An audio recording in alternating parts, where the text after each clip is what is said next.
अस्सलाम वालेकुम गर्ल्स। आज जो हम चैप्टर स्टार्ट करने जा रहे हैं वो है टी डिस्ट्रीब्यूशन का chapter, which is chapter number 17।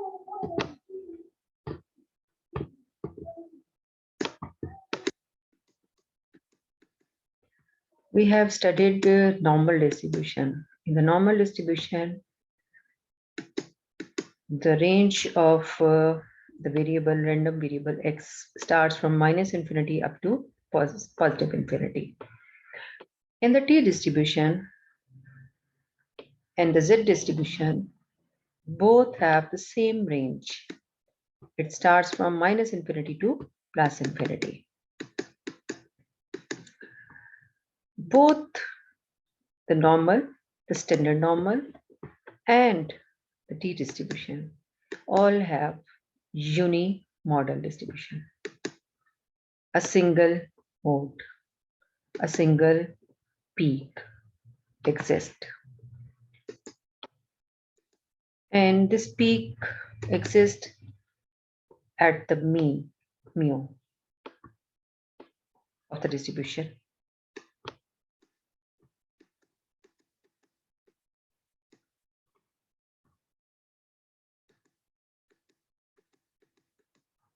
I'm sorry, Medra. It's not 17th. Sorry. It must be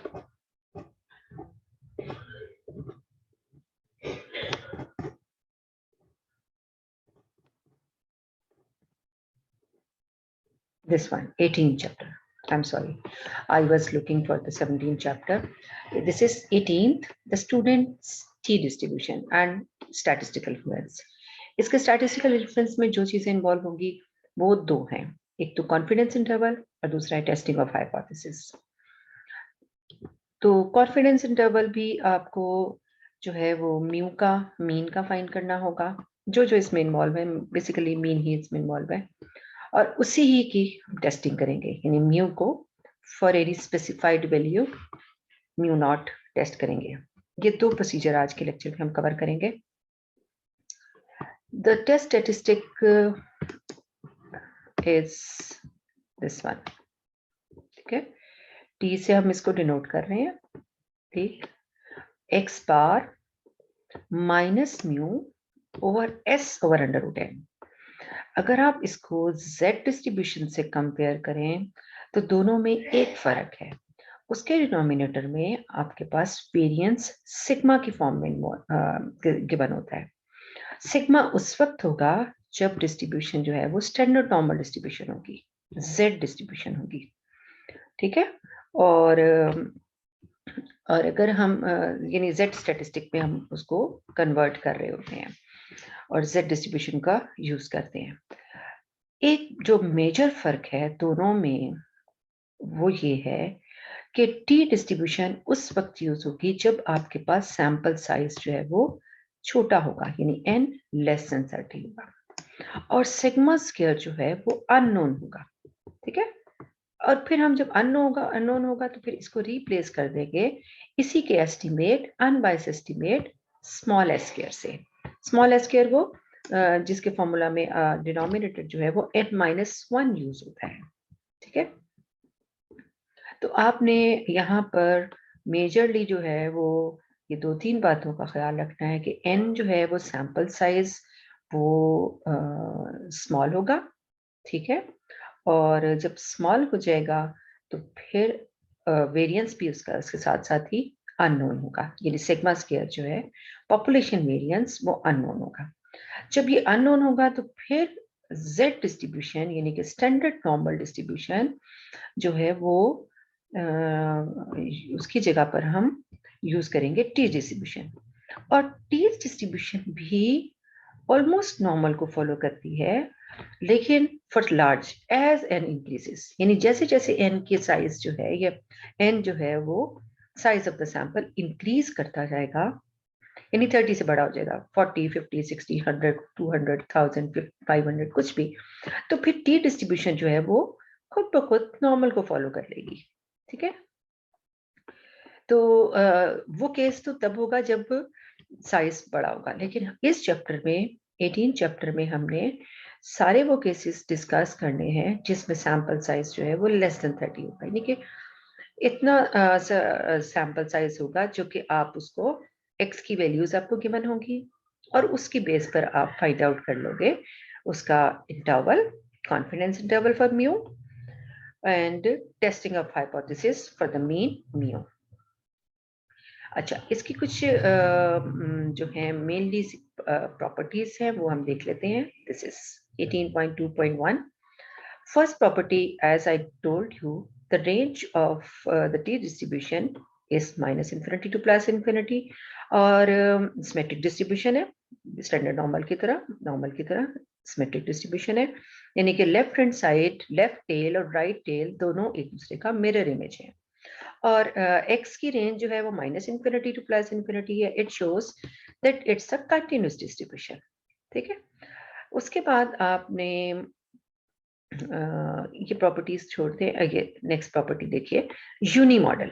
अब आपके पास यहाँ इसमें दो फिगर्स दिए हुए, एक डॉटेड लाइन में दी हुई है और एक आपको दी हुई है सॉलिड लाइन में जो थोड़ी सी ऊपर है। जो थोड़ी सी ऊपर है उसकी टेल्स नीचे हैं, यानी कि टेल्स जो हैं वो नीचे की तरफ होगी और पीक जो है वो ऊपर की तरफ होगी। तो ये नॉर्मल डिस्ट्रीब्यूशन होगी, स्टैंडर्ड नॉर्मल डिस्ट्रीब्यूशन होगी। जैसे ही आप समझें कि आपने ऊपर से प्रेशर डाला तो ये जो आपकी सॉलिड लाइन है, पीक थोड़ी सी नीचे को दब गई। जब पीक नीचे दबेगी तो जो टेल्स हैं वो थोड़ी सी यहाँ से ऊपर उठ जाएंगी, यानी टेल्स पहले से हैवी हो गई हैं। तो अब जो डिस्ट्रीब्यूशन है वो टी डिस्ट्रीब्यूशन है, जिसमें आपकी पीक थोड़ी सी स्टैंडर्ड नॉर्मल से नीचे होती है और जो टेल्स हैं वो दोनों हैवी होती हैं।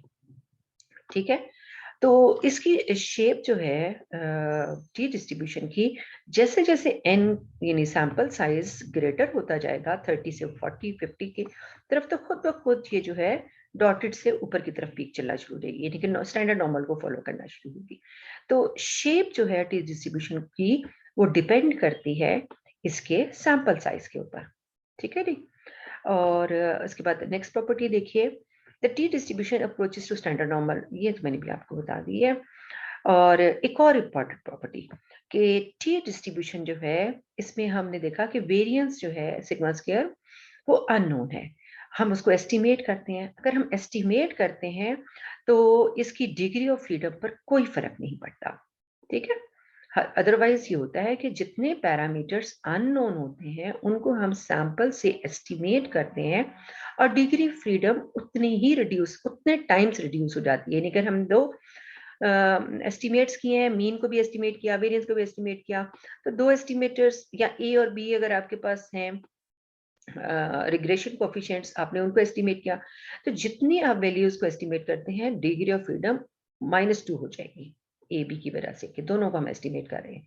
यहाँ हम वेरिएंस को एस्टिमेट कर रहे हैं तो डिग्री ऑफ फ्रीडम जो है वो एक और कम हो जानी चाहिए, यानी -1 हो जानी चाहिए। लेकिन ऐसा नहीं है, इसका मतलब है कि टी डिस्ट्रीब्यूशन इंडिपेंडेंट है इस बात से। अच्छा, ये उसका टेबल है, इसमें आप देखें ये न्यू है डिग्री ऑफ फ्रीडम। इस साइड पर फर्स्ट कॉलम में आपको ये सारी डिग्री ऑफ फ्रीडम दिए हुए हैं, 1 से लेकर ये 60 40 इनके दरमियान में कुछ वैल्यूज नहीं है, इनको इंटरपोलेशन के थ्रू हम फाइंड आउट करेंगे। 120 पे दी हुई है और फिर 120 और इन्फिनिटी पे देखें तो आपको जरा सा फर्क नजर आ रहा है। इसका मतलब है कि 120 से ऊपर 150 200 300 या जो भी मर्जी हो, उन सब पे हम इस वैल्यू को कंसिडर करेंगे जो लास्ट रो में आपको दी हुई है। ठीक है, ऊपर आपको यहाँ पर अल्फा की वैल्यूज दी है 0.25 0.10 0.1 0.05 0.025 और 0.01 0.005। ये वैल्यूज अल्फा की हैं और आपको अल्फा की वैल्यू को corresponding value of degree of freedom आपको यहाँ पर फाइंड आउट करना होगा। ठीक है जी, तो वो जो वैल्यू हम फाइंड आउट करेंगे वो वैल्यू जो है उसकी होगी टेस्ट स्टेटिस्टिक, उसकी डिस्ट्रीब्यूशन की वैल्यू देखें। फॉर एग्जांपल दिस वन 0.703, तो ये किस पर होगी 9 पर। ठीक है, अगर हम इसको 10 पे फाइंड करेंगे तो 0.7 हो जाएगी। ठीक है, इस तरह से ये वैल्यूज जो है वो कंसिडर होगी। अच्छा, उसके बाद है डिफरेंस, हम बाद में देखते हैं। आज का जो टॉपिक है वो ये है, confidence interval of estimate of mean from a sample, small sample. ठीक है, अब आपके पास ये जो डिस्ट्रीब्यूशन की शेप बनी हुई है, ये जो नजर आ रही है आपको, ये डिस्ट्रीब्यूशन कौन सी है? ये आपको जो शेप दी हुई है, ये स्टैंडर्ड नॉर्मल की शेप दी हुई है। ठीक है, यानी कि सॉरी, ये टी डिस्ट्रीब्यूशन की शेप दी हुई है। ठीक, अब टी डिस्ट्रीब्यूशन की जो शेप है, इसमें टेल्स थोड़ी सी हैवियर है। आपको ये जो दो पॉइंट्स दिए हुए हैं, ये वाला ब्लू पॉइंट और ये वाला जो ब्लू पॉइंट, ये जो दोनों पॉइंट्स हैं, ये आपको टेस्ट स्टेटिस्टिक की वैल्यू, सॉरी टेबल वैल्यू जो है -t∝/2 और +t∝/2, ये आपको टेबल से मिलेंगी, जो भी हमने टेबल डिस्कस किया उससे। और जो एरिया इन दोनों पॉइंट्स के बिटवीन है, दैट इज 1 - α। अब आप जरा इस स्टेटमेंट को देखिए। इस स्टेटमेंट में हम क्या कह रहे हैं? हम कह रहे हैं probability which lies from -t∝/2, new तो इसकी डिग्री ऑफ फ्रीडम है ना, ठीक है, न्यू, ठीक है, असल में -t से +t, ये यही दो पॉइंट्स हैं। इनके दरमियान में आपका एक्चुअल जो t है वो लाई करता है, और 1 - α उसके लाई करने की प्रोबेबिलिटी है। ठीक है, यानी कि प्रोबेबिलिटी कितनी है? यहाँ जो प्रोबेबिलिटी लिखा हुआ है, it means the probability that the actual t value lies between these two limits -t∝/2 up to +t∝/2 is 1 - α, यानी कि प्रोबेबिलिटी जो है वो 1 - α को शो कर रही है। अब आपने क्या करना है? अभी ये देखिए, आपको इस बात का इल्म है कि टी स्टैटिस्टिक हमने भी डिस्कस किया। किसके इक्वल होता है टी स्टैटिस्टिक? अभी हमने पढ़ा t is actually equal to, एक मिनट में जरा इसका कलर चेंज करती हूँ ताकि आपको जरा और बेहतर तरीके से नजर आए। हाँ जी, t जो है वो x बार, ठीक है, माइनस म्यू, ठीक है, और डिवाइड किससे करेंगे? s, यानी कि इसमें आपको वेरिएंस गिवन नहीं है तो स्मॉल s होगा। ठीक है, अगर हम इसको स्मॉल s से शो करते हैं, this is small s over √n। ठीक है, ये आपका s हो गया। अब इस t डिस्ट्रीब्यूशन जो है, इसकी वैल्यू को हमने सब्स्टिट्यूट किस में कर देना है? इस प्रोबेबिलिटी की स्टेटमेंट में। ठीक है, अब जब t के सेंटर में जो t है ये वाला, इसकी जगह पर ये पूरा आपने एक्सप्रेशन जो है वो सब्स्टिट्यूट कर देना है। अच्छा, ये सब्स्टिट्यूट करेंगे तो आपको ये एक्सप्रेशन मिल जाएगा। ठीक है, अच्छा, उसके बाद हम क्या करेंगे? अब देखते हैं हम थोड़ा सा आगे की तरफ चल के। ये देखिए, अगला एक्सप्रेशन जो है उसमें ऐसा है कि आप इसका जो डिनोमिनेटर है s/√n, उसको मल्टीप्लाई कर देंगे बोथ साइड्स, यानी कि इससे भी मल्टीप्लाई कर देंगे और इसको इससे भी मल्टीप्लाई कर देंगे, तो डिनोमिनेटर इसका वैनिश हो गया। ठीक है, यहां से आप समझें कि डिनोमिनेटर गायब हो गया।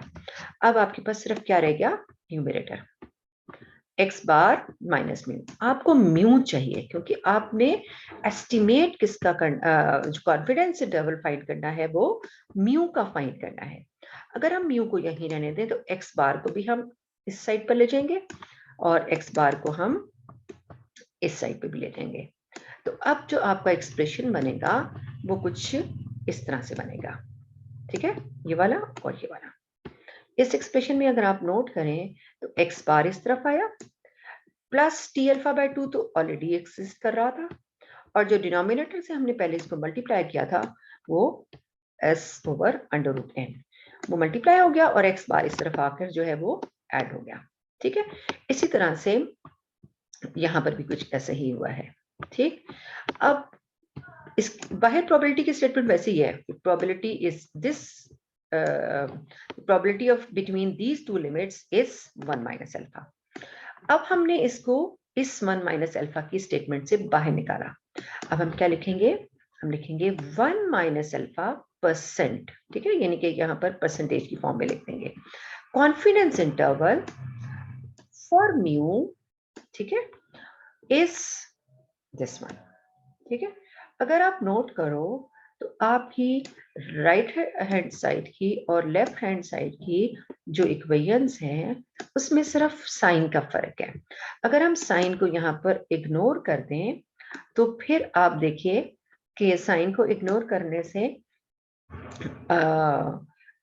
यानी कि आप इसको कंबाइन कर लें, एक्स बार जो है वो दोनों तरफ ही एग्जिस्ट कर रहा है, हमने एक्स बार लिख लिया, ठीक है, ये वाला। उसके बाद प्लस माइनस को इकट्ठा करके लिख लिया। उसके बाद टी अल्फा बाय 2 इस तरफ भी है और टी अल्फा बाय 2 इस तरफ भी है, उसको भी लिख लिया, this is t alpha by 2। S over under root n दोनों तरफ एग्जिस्ट कर रहा है, ठीक है, s over under root n, तो उसको भी हमने इस तरह से लिख लिया। तो अब हमारा जो कॉन्फिडेंस इंटरवल है 1 minus alpha percent confidence interval for mu, ठीक है, क्योंकि हम मीन का फाइंड कर रहे हैं। अगर आप इस एक्सप्रेशन में देखिए तो अब हमने जब डिनोमिनेटर भी उस तरफ जाकर मल्टीप्लाई कर दिया और न्यूमिनेटर को भी वो जो एक्स बार है उसको भी दूसरी तरफ लेकर चले गए, तो सेंटर में जो एक टर्म बच गई, और वो सेंटर वाली टर्म क्या बच गई, वो म्यू बच गई। तो कॉन्फिडेंस इंटरवल किसका होगा, ऑब्वियसली वो म्यू का ही होगा, जो यहाँ पे टर्म बच गई है, ठीक है। तो कॉन्फिडेंस इंटरवल फॉर म्यू, ठीक है जी। अब हम थोड़ा सा और आगे चलते हैं, ये हमारा एक्सप्रेशन है, इस एक्सप्रेशन को हम यूज करेंगे और अपने इस तरह से सॉल्यूशंस कर लेंगे। अच्छा, उन्होंने ना दोनों को साथ लेके चल लिया है। दोनों को साथ लेने का मतलब कि अगर दो मीन्स हैं μ1 माइनस μ2 तो आपका एक्सप्रेशन जो है वो इस तरह का बनेगा, ठीक है। यानी स्टेटमेंट वही है, 1 minus alpha percent confidence interval for difference of means μ1 minus μ2, ठीक है। यानी कि आपको इसका जब कॉन्फिडेंस इंटरवल निकालना होगा तो फिर एक तो आपको x बार 1 माइनस x बार 2 इस तरफ आ गया, t तो वही रहा आपके पास अल्फा बाय 2 न्यू, और ये उसका पूल्ड वेरिएंस आ गया, और ये जो है 1 over n 1 plus 1 over n 2। ये बहरहाल हम इसको देख लेंगे बाद में। अभी हम आगे चलते हैं। सिर्फ आज हम कर रहे हैं for single mean mu, confidence interval for mean mu. ये एग्जाम्पल देखिए आप, एग्जाम्पल की स्टेटमेंट क्या है, बल्कि हम चलिए पहले एग्जाम्पल ही देख लेते हैं। एग्जाम्पल की स्टेटमेंट देखिए क्या है, द masses इन ग्राम्स, ठीक है जी। अब masses इन ग्राम्स जो हैं वो आपको कितने दिए में, 13 बेल बेरिंग्स के लिए में, यानी ये ऑब्जर्वेशंस जो यहाँ पर गिवन है ये 13 वैल्यूज की बनेगी, ठीक है। आपको ये n कितना दिया हुआ है, इसका मतलब है n कितना है 13, लेस देन 30 है। जब लेस देन 30 होगा तो ऑब्वियसली हमने कौन सी डिस्ट्रीब्यूशन यूज करनी है, टी डिस्ट्रीब्यूशन यूज करनी है, ठीक है। ये 13 है, ठीक है, and which is less than 30, ठीक है। तो अब आपने यहाँ पर जो डिस्ट्रीब्यूशन यूज करनी है वो टी है। फाइंड आउट क्या करना है, 95% कॉन्फिडेंस इंटरवल, ठीक है। किसका कॉन्फिडेंस इंटरवल, फॉर मीन। याद रखिएगा एक बात कि आपने जो भी स्टैटिस्टिकल इन्फ्रेंस करना है, दो काम है स्टैटिस्टिकल इन्फ्रेंस में, confidence interval and testing of hypothesis. Confidence interval भी हम पॉपुलेशन मीन का निकालेंगे, हालांकि लिखा नहीं हुआ mean, population mean, it must be mu. और अगर हम टेस्टिंग भी कर रहे हैं तो भी किसकी करेंगे, पॉपुलेशन मीन, म्यू की। यानी कि हम स्टैटिस्टिकल इन्फ्रेंस हमेशा पॉपुलेशन पैरामीटर का करेंगे। अगर आप रिमाइंड करें इस बात को, तो हमने पहला टॉपिक जो पढ़ा था वो सैम्पलिंग का था। यानी आपको एक टोटल पॉपुलेशन दी हुई है, एक बड़ा ग्रुप दिया हुआ है जिसकी स्टडी करना आपके लिए किसी हद तक इम्पॉसिबल है। आपने क्या किया, उस पूरे ग्रुप में से छोटे छोटे से सैंपल्स बना लिए, ठीक है। हमने 2 4 5 8 10 जितने भी हमारी उसकी पॉपुलेशन का साइज किया, और उसमें से मॉडरेट से साइज के हमने इतने से 5 सैंपल्स बना लिए। अब ये 5 सैंपल्स बनाए हैं, इन 5 सैंपल से हम इन्फर करेंगे, ठीक है, यानी कुछ रिजल्ट्स निकालेंगे इन सब सैंपल से। जब हम इन सैंपल से रिजल्ट निकालेंगे तो वो रिजल्ट होगा इन सैंपल्स के बारे में, ठीक है, लेकिन हम कंक्लूजन जो फाइनल निकालेंगे वो हम किसके बारे में निकालेंगे, इस पॉपुलेशन के बारे में जो कि हमारे पास अननोन थी, उसके बारे में हम पहले कुछ भी नहीं फाइंड आउट कर सकते थे, लेकिन सैंपल की बेसिस पे हम अब जो रिजल्ट्स ड्रॉ करेंगे वो किसके बारे में होगा? पॉपुलेशन के बारे में, पॉपुलेशन पैरामीटर्स के बारे में। तो इन्फ्रेंस क्या है कि जो पॉपुलेशन पैरामीटर्स अननोन थे, हमने सैंपल की स्टडी की और उनके बारे में कंक्लूजन ड्रॉ किया। हम चेक करना चाह रहे हैं कि जो कंक्लूजन, जो हमने रिजल्ट्स निकाले हैं पॉपुलेशन पैरामीटर के बारे में, क्या वो वैलिड है, ट्रू है, हम उनको इस्तेमाल कर सकते हैं, एप्लीकेबल है, उसकी ऑथेंटिसिटी या उसकी वैलिडिटी या उसकी ये चेक करने के लिए कि वो कितने की ट्रू हैं, हम स्टैटिस्टिकल इन्फ्रेंस करते हैं।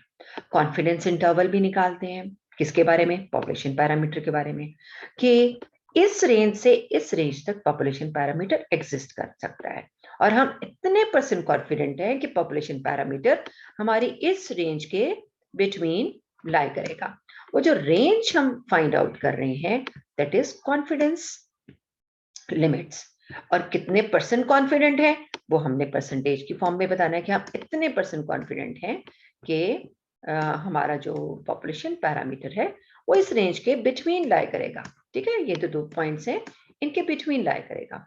बिल्कुल उस तरह जिस तरह से अगर मैं आपका टेस्ट लेती हूँ 10 मार्क्स का और मैं आपसे कहती हूँ कि आप मुझे बताएं कि आप 90% कॉन्फिडेंट हैं कि आपके मार्क्स कितने आ जाएंगे।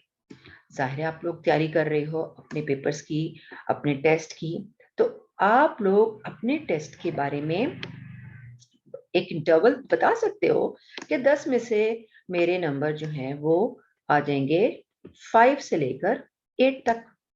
ठीक है, तो आपने अपनी एक रेंज डिफाइन कर दी कि 5 से कम तो नहीं आएंगे। मैंने इतनी अच्छी तो तैयारी की है कि 5 से कम तो नहीं आएंगे, 8 तक तो आ ही जाएंगे, 90% कॉन्फिडेंट हूँ।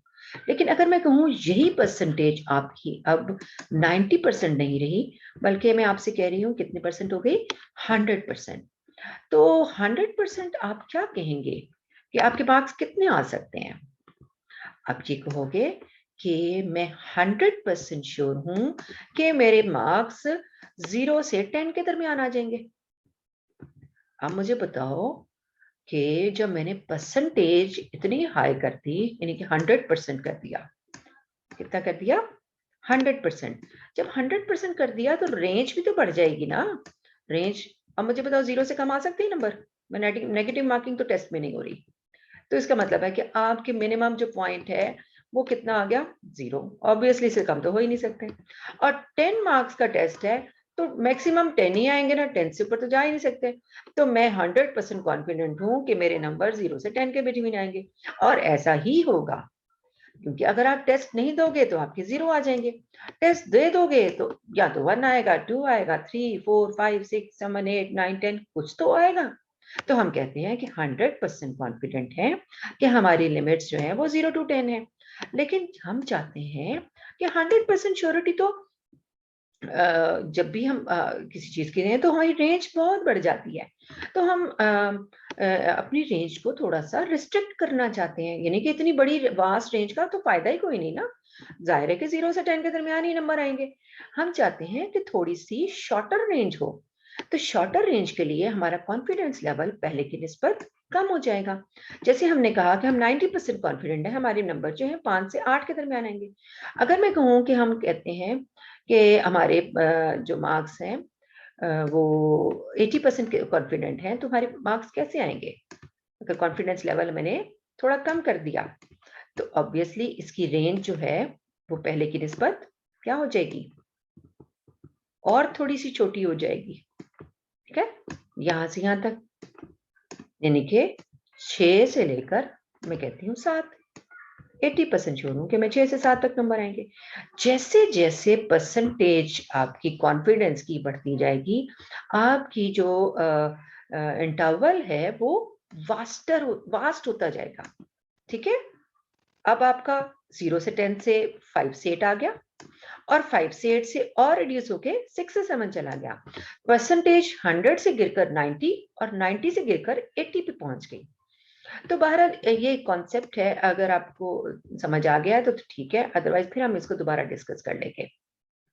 ठीक है, अच्छा नेक्स्ट है, अब हम कॉन्फिडेंस इंटरवल 95% फाइंड करना चाह रहे हैं। ठीक है, तो इसका मतलब है कि हमें जो चीज दी हुई है वो क्या दिया हुआ है, 1 minus alpha which is equal to, अगर हम इसको परसेंटेज की फॉर्म में लिखें तो इसको परसेंटेज को कैलकुलेट करें तो कितना आ जाएगा, 95%। ठीक है, 0.95। ठीक है, अगर ये 0.95 है तो अल्फा कितना हो जाएगा, ये आपका 0.95, 1 माइनस अल्फा है, तो अल्फा कितना हो जाएगा, बिल्कुल ठीक, अल्फा की जो वैल्यू है वो 1 में से माइनस करके 0.05 आ जाएगी। अब अल्फा अगर 0.05 है तो अल्फा बाय 2 क्या हो जाएगा, अल्फा बाय 2, हाँ जी 0.025, इसका भी हाफ, यानी कि हम अल्फा बाय 2 अगर यहाँ से हाफ करते हैं इसको तो 0.05 को भी हाफ करना पड़ेगा, और अगर इसको हम हाफ करेंगे तो 0.025 हो जाएगा। तो ये आपका अल्फा की वैल्यू होगी, और आपने टेबल में इसको देखना है। अगर इससे पहले हम फाइंड आउट कर लेते हैं हमारी डिग्री ऑफ फ्रीडम कितनी है, न्यू है, डिग्री ऑफ फ्रीडम के लिए यूज करते हैं n-1।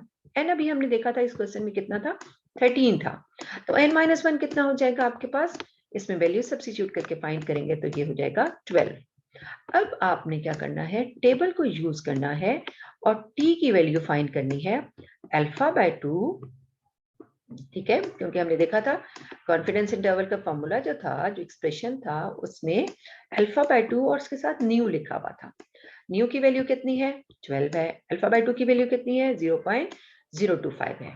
अब हम यूँ करते हैं कि अपनी टेबल की तरफ चलते हैं जो कि पिछले ही पेज पर था, और उस टेबल को हम देख लेते हैं, ये रहा। अब देखिए 0.025 किधर एग्जिस्ट कर रहा है, 0.025, जी जी बिल्कुल सही, 0.025 जो है वो आपका यहाँ पर लाई कर रहा है। ठीक है, इस पूरे कॉलम में, और अब आपकी डिग्री ऑफ फ्रीडम क्या है, वो 12 है। अगर हम इन दोनों को यहाँ से कंबाइन करें तो जो वैल्यू हमारी यहाँ पर बन रही है वो वैल्यू क्या है, जो वैल्यू यहाँ पर बन रही है उसको हमने नोट कर लेना है। ठीक है, और वो वैल्यू कितनी है जी, 2.179। ठीक है, इस वैल्यू को हम कहाँ पर लिखेंगे, हाँ जी वो हम यहाँ लिख लेंगे, दिस वैल्यू इज 2.179।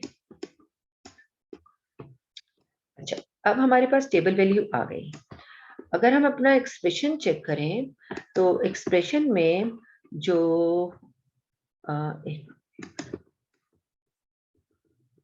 अच्छा, हाँ जी, इस एक्सप्रेशन में जो कॉन्फिडेंस इंटरवल था वो ये था, इसको आपने याद रखना है। ठीक है, ये आपका कॉन्फिडेंस इंटरवल है। इस कॉन्फिडेंस इंटरवल में ये हमने फाइंड आउट कर लिया, कितना आया, 2.179।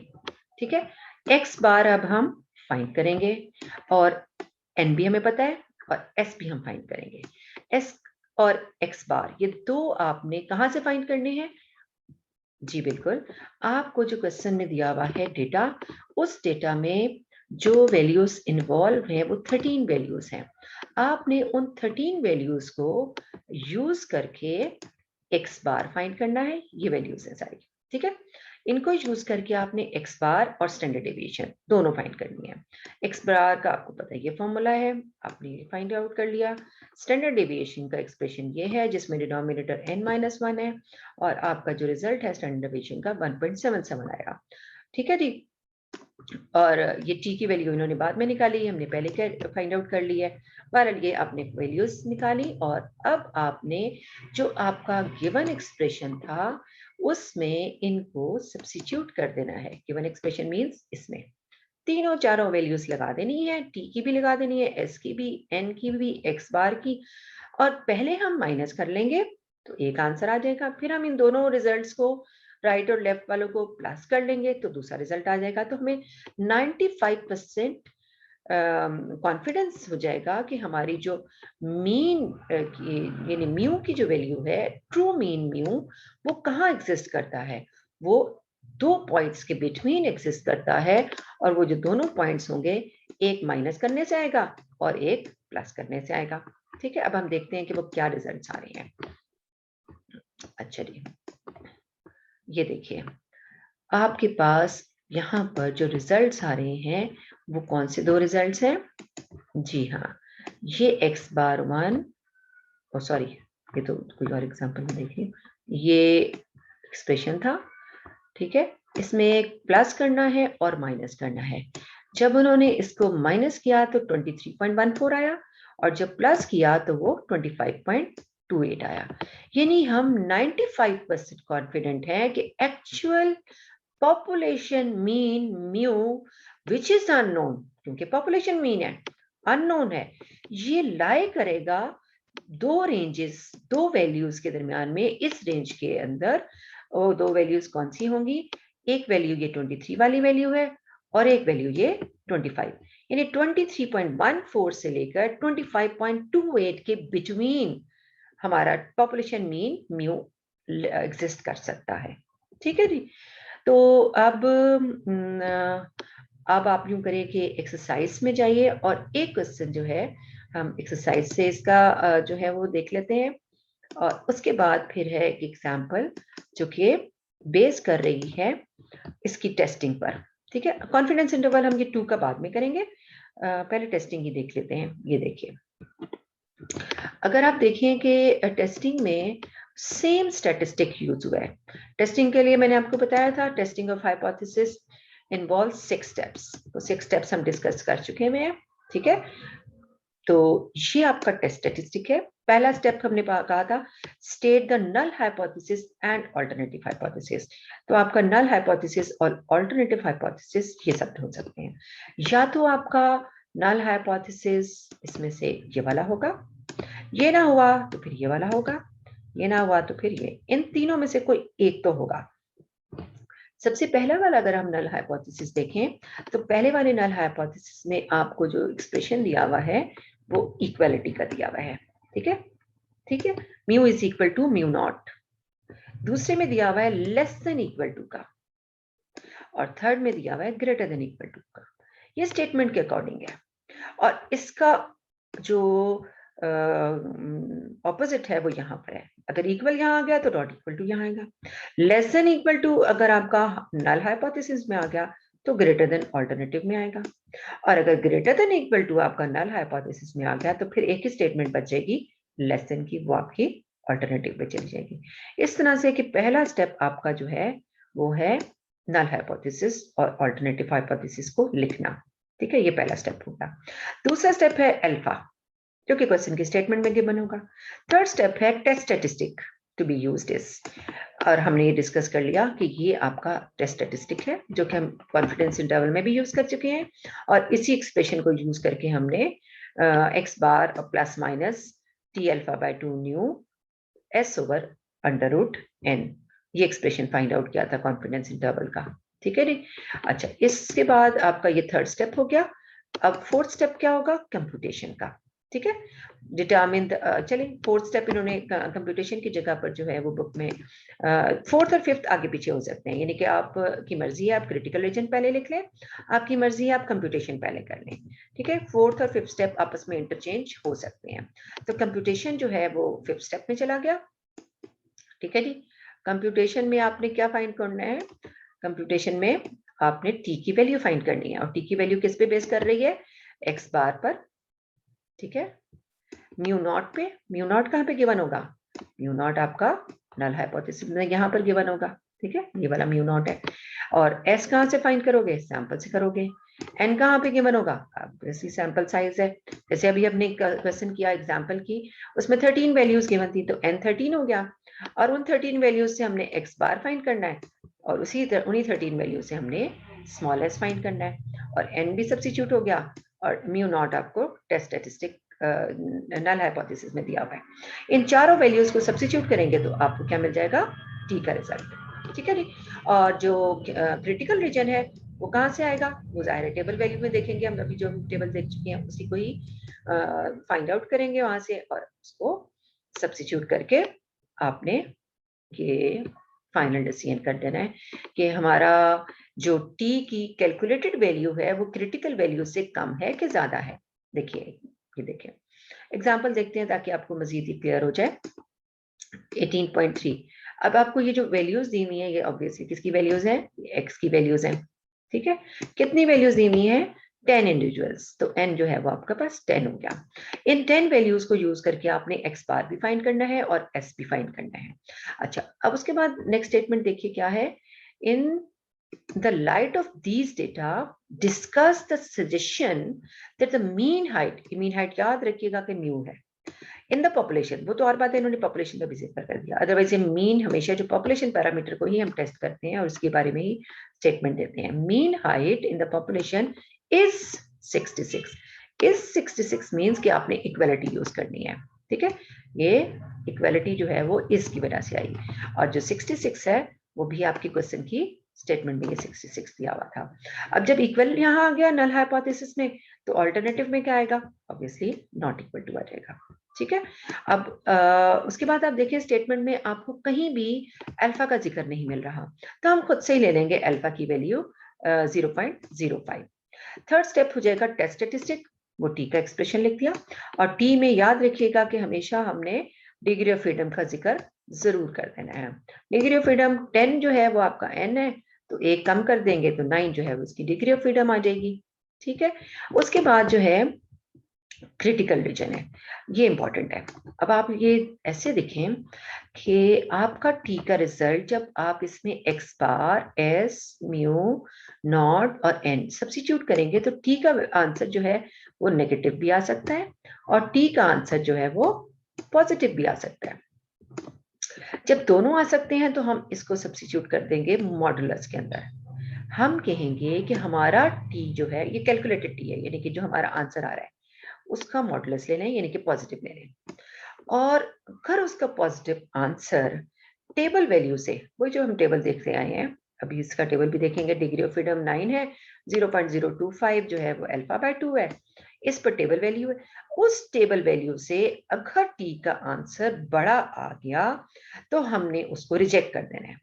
अब वो जो आपका टेबल वैल्यू है वो कितनी आई है, 2.262, ठीक है। अब वो 2.262 यहाँ पर भी एग्जिस्ट कर रही है और यहाँ पर भी एग्जिस्ट कर रही है। नेगेटिव साइड पर तो नेगेटिव में एग्जिस्ट करेगी और पॉजिटिव साइड पर पॉजिटिव में एग्जिस्ट करेगी। अब आपने क्या करना है कि जब उसको मॉडुलस में डाल दिया, इसका मतलब है कि हम नेगेटिव और पॉजिटिव को अलग-अलग चेक नहीं करेंगे, हम मॉडुलस में डाल देंगे, क्योंकि ये सिमेट्रिक डिस्ट्रीब्यूशन है, जो नेगेटिव का आंसर होगा वही पॉजिटिव का आंसर हो सकता है। तो क्रिटिकल वैल्यूज तो आपकी सेम होंगी, तो आपकी टेस्ट स्टेटिस्टिक की वैल्यू या तो यहां पर एग्जिस्ट करेगी, यहाँ पर, या फिर यहाँ पर एग्जिस्ट करेगी। तो उस केस में अगर वो ग्रेटर हुई तो, ठीक है, अगर वो एक्चुअल में ग्रेटर हुई, जो कि हम इस स्टेटमेंट में कह रहे हैं कि इफ कैलकुलेटेड वैल्यू, ठीक है, this is calculated value, if calculated value is greater than 2.262, तो हम क्या कर देंगे, रिजेक्ट कर देंगे। We reject H naught if t calculated modulus t calculated greater than table value, ठीक है। और फिर हम कंप्यूट कर लेंगे अगले स्टेप में, ये फोर्थ स्टेप था। फिफ्थ स्टेप में हमने क्या करना है, कंप्यूट कर लेना है। कंप्यूटेशन में ये देखिए आप कि इसने x बार भी फाइंड आउट कर लिया है, s स्क्वायर जो है वो भी फाइंड आउट किया है, n-1 वाला डिनोमिनेटर यूज करना है क्योंकि अनबायस्ड एस्टीमेट है, और ये आंसर आ गया 3.01 इन दोनों को। और म्यू नॉट जो 66 था और n जो है वो 10 था, सबको सब्स्टिट्यूट किया और आपका आंसर आ गया 1.89। अच्छा, 1.89 अगर हम इसको वापस जाएं तो इस नंबर लाइन पे देखें तो 1.89 हमारा कहां पर आएगा, नंबर लाइन जो है वो कहां पे है, यहाँ पर ऑब्वियसली माइनस इन्फिनिटी है, ठीक है, और इस तरफ क्या है, प्लस इन्फिनिटी है। अब प्लस इन्फिनिटी और माइनस इन्फिनिटी, गड़बड़ हो गई, प्लस इन्फिनिटी, ओके। अच्छा, 1.89 कहां पर एग्जिस्ट करता है, नंबर लाइन के ऊपर, यहाँ पर एग्जिस्ट करता है ना, ठीक है। तो 1.89 2.262 से कम है। अब मुझे बताएं कि क्या ये शेडेड एरिया में आ रहा है कि सेंटर में आ रहा है, ये सेंटर में आ रहा है। अगर ये शेडेड एरिया में आ रहा होता तो हम क्या करते, रिजेक्ट कर देते अगर यहाँ पर आता, लेकिन ये तो यहाँ पर सेंटर में आ रहा है इस रीजन में, ये एक्सेप्टेंस रीजन है, यानी कि हम नल हाइपोथेसिस को रिजेक्ट नहीं कर सकते। हम लिखेंगे we do not reject H not, ठीक है। अगर ये 1.89 की बजाय आंसर होता 3.89, क्या होता 3.89। अब ये 3.89 तो यहाँ नहीं आना था, वो तो यहाँ पर आना था इस पॉइंट पे, तो फिर किस रीजन में चला जाना था, फिर रिजेक्शन रीजन में। और हम कहते हैं we reject H not because our calculated values lies in rejection region. लेकिन एक्चुअल में तो ऐसा नहीं हुआ, एक्चुअल में ये हुआ कि आंसर आ गया आपका 1.89, और 1.89 नंबर लाइन के ऊपर आपने देखा कि ये आपके एक्सेप्टेंस रीजन में आ गया। अब एक्सेप्टेंस में रीजन में आया तो हम क्या कहेंगे, we do not reject H not. अगर हम H नॉट को रिजेक्ट नहीं कर रहे तो फिर H नॉट को एक्सेप्ट कर रहे हैं। तो H नॉट में हमने कहा क्या था, H नॉट में हमने कहा था that the mean is equal to 66। इसका मतलब है हम इस स्टेटमेंट को एक्सेप्ट कर रहे हैं। हम कह रहे हैं कि जो हाइपोथेसिस, जो स्टेटमेंट हमने नल हाइपोथेसिस में सपोज की थी वो बिल्कुल ठीक है। On the basis of sample, we can say that the average average of population is equal to 66 inches.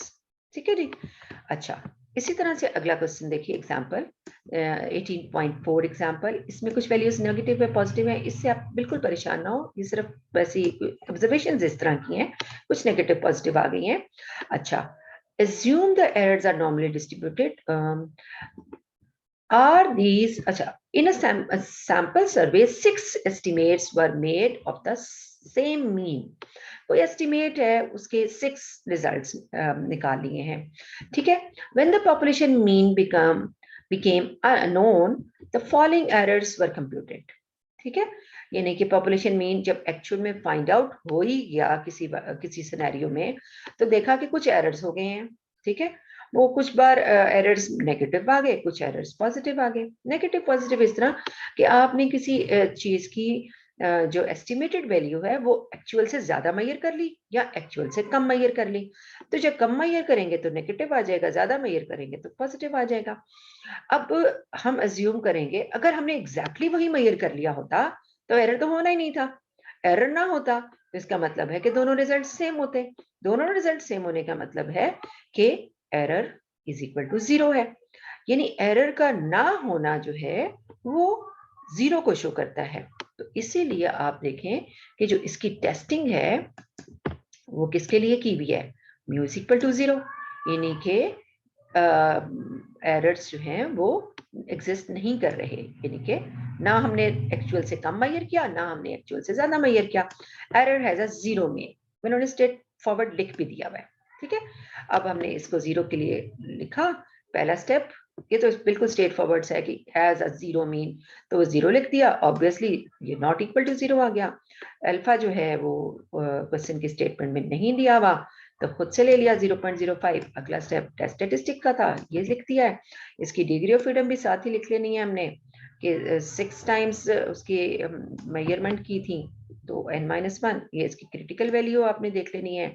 अच्छा, क्रिटिकल वैल्यू हमने दोनों केसेस ऐसे देखे जिसमें आपको जो दिए हुए थे नल हाइपोथेसिस वो equal and not equal, null hypothesis equal का था और ऑल्टरनेटिव हाइपोथेसिस किसका था, वो नॉट इक्वल का था। जब भी ऐसा होगा नॉट इक्वल का दिया जाएगा तो हमने मॉडुलस में देखा, यानी नॉट इक्वल का मतलब है कि it may be negative, it may be positive, यानी नेगेटिव पॉजिटिव दोनों पॉसिबिलिटीज एग्जिस्ट कर सकती हैं।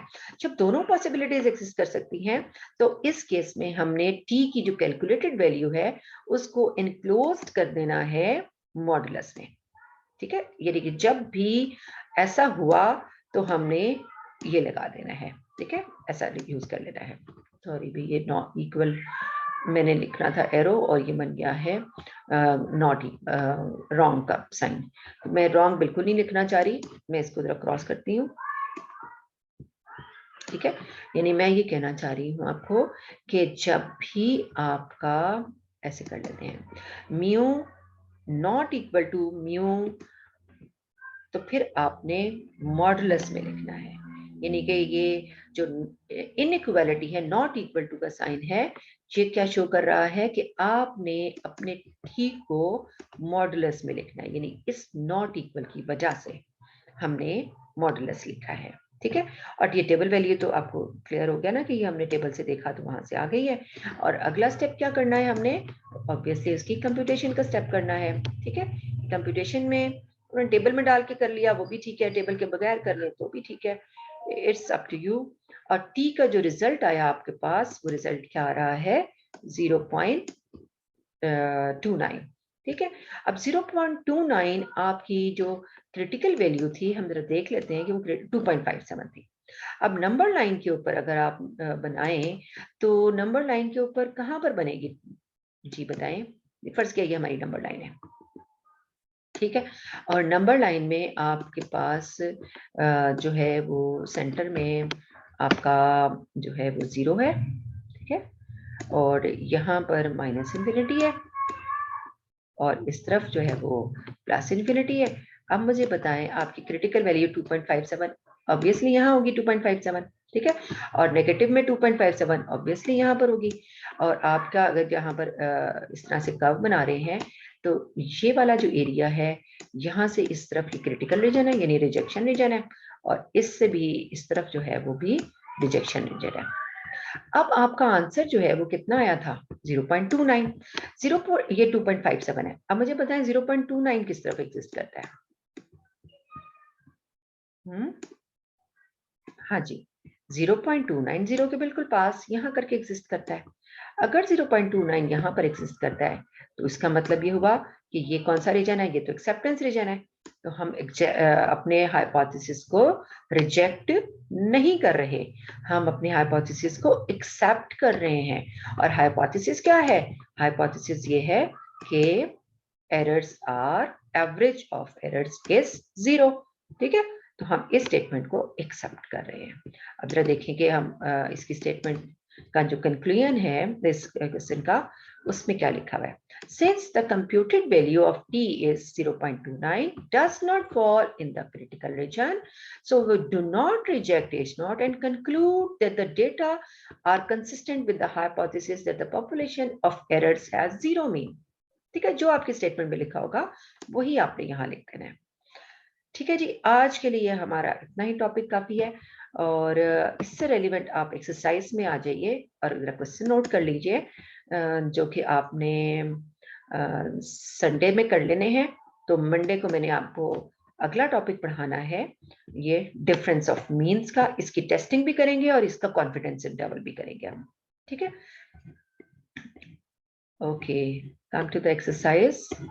Note down the questions which are relevant to the today's topic, and today's topic was the confidence interval for population mean mu। ठीक है जी, यहाँ तो आपका ये रैंडम सैंपल ऑफ साइज ये भी कर सकते हैं, बिल्कुल ठीक है जी। आप नोट कर लो पहला क्वेश्चन 18.4। ठीक है जी, उससे अगला क्वेश्चन, इसके सारे पार्ट्स हैं, ये थोड़ा सा बस कंक्लूजन ही है, इसके बारे में निकालना है। जो प्रॉपर सोल्यूशन है ना आपके उसको करने के लिए क्वेश्चन को, वो मैं बताती हूँ आपको। ये वाला 18.5 का B part, the breaking strength of 10 specimen, ये बिल्कुल ऐसे दिया हुआ है, और इसका आपने क्या फाइंड करना है, कैलकुलेट 95% कॉन्फिडेंस इंटरवल। ठीक है जी, उसके बाद 18.6 का भी ये भी आप कर सकते हैं, लेकिन ट्राई कीजिएगा इसको भी। अच्छा, उससे आगे देखते हैं 18.6 के बी पार्ट पे आ जाए। हाँ जी, बिल्कुल ठीक है जी, बी पार्ट भी आप कर सकते हैं।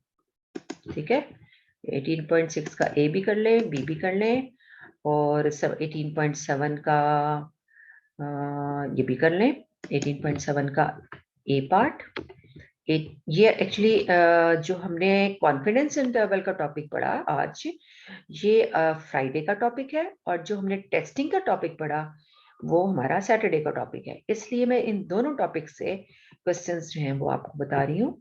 18.6 का ए बी, 18.7 का ए, ये सारे अभी ना फ्राइडे के टॉपिक सिर्फ कॉन्फिडेंस इंटरवल से रिलेवेंट हैं सारे, ठीक है। ये भी कॉन्फिडेंस इंटरवल का ही है। उससे अगला भी देखें, कॉन्फिडेंस इंटरवल का ही है, ठीक है ना। उससे आगे देखते हैं। बस 18.8 तक का काम आपका फ्राइडे का होमवर्क है। अब आप सैटरडे का होमवर्क भी जरा नोट करें, जो टेस्टिंग से रेलिवेंट है। 18.9 का टॉपिक इंशाल्लाह हम जब पढ़ेंगे तो मैं आपको दूंगी, अभी नहीं करना। ये भी नहीं करना, ये भी नहीं करना। यहां से 18.14, ठीक है। ये 18.14 जो है, ये आपका टेस्टिंग ऑफ हाइपोथेसिस का क्वेश्चन है। 15 भी टेस्टिंग ऑफ हाइपोथेसिस का क्वेश्चन है। 16 जो है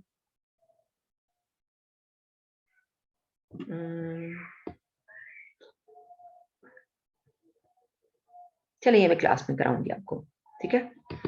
अच्छा, उसके बाद नीचे आ जाए 18.17, ये भी आपका जो है टेस्टिंग का क्वेश्चन है, ठीक है।